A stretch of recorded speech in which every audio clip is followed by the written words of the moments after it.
ODIs? How's it feel? It feels good. Obviously, when you probably look back as a young guy first playing for your country, it's not something you really think about. But being around for a while now and sort of getting to this achievement, it means a lot to me. I never thought I'd play this much for Australia. To be playing 100th ODI, I have my family here, my wife, my son, and my parents. So it's going to be a nice occasion. And I'm guessing November last year in India was probably the highlight of your ODI career so far. Yeah, definitely. Winning the World Cup, I've said it many times. It's hard to top. It was a great feeling.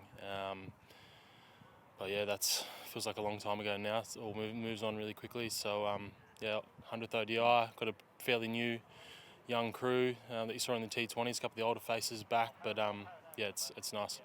And we spoke in Scotland about the 2020 tour here and how you were proud of your efforts on that tour to establish yourself in this side. Does it feel a bit of full circle coming back here to play your 100th ODI?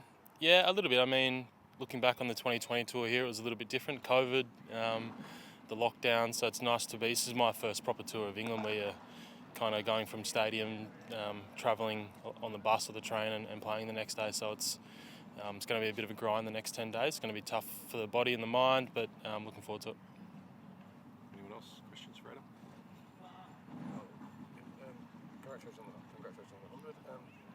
As someone that's played 100 ODIs, and obviously we see it from a very British perspective, do you feel that in Australian circles that there's still that draw to play for Australia above all else? I get the cricket world's changed during your career, latterly. Is there still that draw, or are you concerned that the balance has shifted where people in the future might not necessarily get to 100 ODI caps? It's a really good question. I think there's been a lot of questions about the ODI format and what that looks going forward. In terms of playing for Australia and that drive, I think every young guy coming through still thinks that's the be all and end all. There's obviously those other opportunities in terms of franchise cricket, and that's good. I think there's been a lot said about how it's a saturated market, but I think all these different competitions gives other guys opportunities, whether it's guys who have just played a little bit of BBL or a bit of Blast or whatever. There's opportunities to go and improve yourself at different franchise levels, even if they are going on at the same time, which seems to be the case at the moment. But I mean, it feels like playing for your country is still the priority. I agree with you. I don't know what it's going to look like in the next few years, particularly with this format, but I feel like ODI cricket's still a really good format. I still enjoy playing it, and I think a lot of young guys coming through still see it as a good opportunity to play for your country. What for you holds that together? What is it about playing for that whole that ensures that people still want to do it above all else? The feeling of playing for your country and still winning for your country beats playing franchise cricket and winning franchise cricket. I mean, I experienced the 100. It was great. I loved playing it, and winning at the end is a bonus. But it hits different when you play for your country. When you win World Cups, still got that drive to win many more. You talk about the World Cup in India has been the sort of pinnacle. What has the rivalry with England meant to you over the years? You've had some really good days against England. I've spoken to you after matches plenty of times. You're the man put up, which means you've had a good day. What's that England rivalry meant to you? Yeah, it's important. I think rivalry in any sport, it kind of gives it that depth to the games, and you see with the Ashes, it's a little bit different to this series in particular. But I mean, rivalry is important.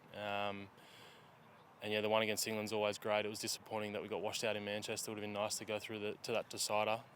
Winning and beating England's always a good feeling. So, disappointing to end that one in a draw. But we've got another opportunity in the next 5 games to hopefully go home with a trophy. But the rivalry is always great, especially against England. And with that in mind, it does seem with some of the success you've had in white ball cricket an anomaly that we haven't seen you sort of step into Test cricket, try and Ashes out. Jamie Smith was saying just the other day he's seeing this series as a chance to almost lay a bit of a marker on and sort of with a view to playing in the Ashes series. Is that something that's anywhere in the back of your mind that could come? No, not really, mate. Realistically, probably not going to play in an Ashes in my career, and I'm okay with that.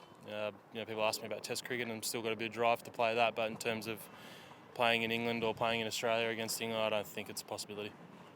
Adam, not as many ODIs played these days, decades past. Where do you sort of think you can get to in terms of number? You're looking at 2027 and beyond. Oh yeah, haven't really thought about it that much. While I'm enjoying playing for Australia, while I feel like I'm bowling good enough and want to improve, then I'll just continue to roll through. I really love playing for this group under this coaching staff. While I'm enjoying it, there's no reason to think about an end date, I don't think.